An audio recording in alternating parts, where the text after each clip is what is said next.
नमस्ते दोस्तों, आज जो बात मैं आपको बताने जा रहा हूँ वो किसी पार्टी के पक्ष या विपक्ष में नहीं है। वो बात है आपके वोट की, आपके हक की और लोकतंत्र की। जरा सोचिए, आप वोट देने जाते हैं, लाइन में खड़े होते हैं, पहचान दिखाते हैं और तभी अंदर से आवाज़ आती है आपका नाम वोटर लिस्ट में नहीं है। अब बताइए उस वक्त आदमी क्या महसूस करता होगा। तो दोस्तों, यही बातें हाल ही में पश्चिम बंगाल के चुनाव के बाद कई जगहों से सुनने में आई हैं। चुनाव हुए, नतीजे आई, सरकार बनी, लेकिन उसके बाद लोगों की आवाज़ें उठने लगी। गाँव हो या शहर, एक जैसी बातें सामने आई। हम वोट डालने गए थे लेकिन नाम गायब था। पिछली बार वोट डाला था, इस बार सूची में नहीं मिला। कुछ लोग बूथ तक पहुंचे ही नहीं। और दोस्तों, एक बात ये भी सुनने में आई है, कुछ इलाकों में लोगों का कहना था कि जानबूझकर वोट काट दिए गए हैं। आप ध्यान से समझिए, ये बातें लोगों की शिकायतें हैं, हर जगह साबित नहीं हुई हैं, लेकिन सवाल इतने बड़े थे कि मामला कोर्ट तक पहुंच गया।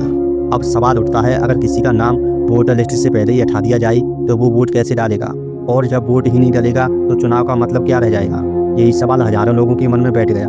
इसी बीच ममता बनर्जी की तरफ से कहा गया, अगर किसी को शक है तो कानून का रास्ता खुला है। और फिर मामला अदालत पहुंचा। कोर्ट में सीधे सीधे सवाल उठे, वोटर लिस्ट कैसे तैयार हुई, किन कारणों से नाम हटाए गए, क्या शिकायतों पर समय रहते कार्रवाई हुई, और चुनाव आयोग ने अपनी जिम्मेदारी ठीक से निभाई या नहीं।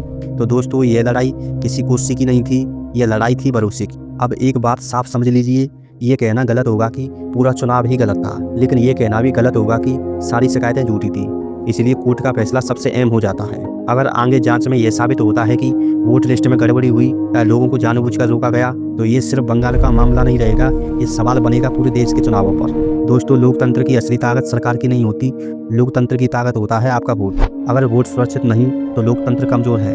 अब सवाल आपसे है, क्या इन शिकायतों की पूरी और साफ जांच होनी चाहिए या फिर सब कुछ ठीक था? कमेंट में अपनी राय जरूर लिखिए। और अगर आप चाहते हैं कि ऐसी सच्ची बातें बिना डर के सामने आती रहें तो वीडियो को लाइक करें और चैनल को सब्सक्राइब करें। मिलते हैं अगली वीडियो में। धन्यवाद। आपका दिन शुभ हो।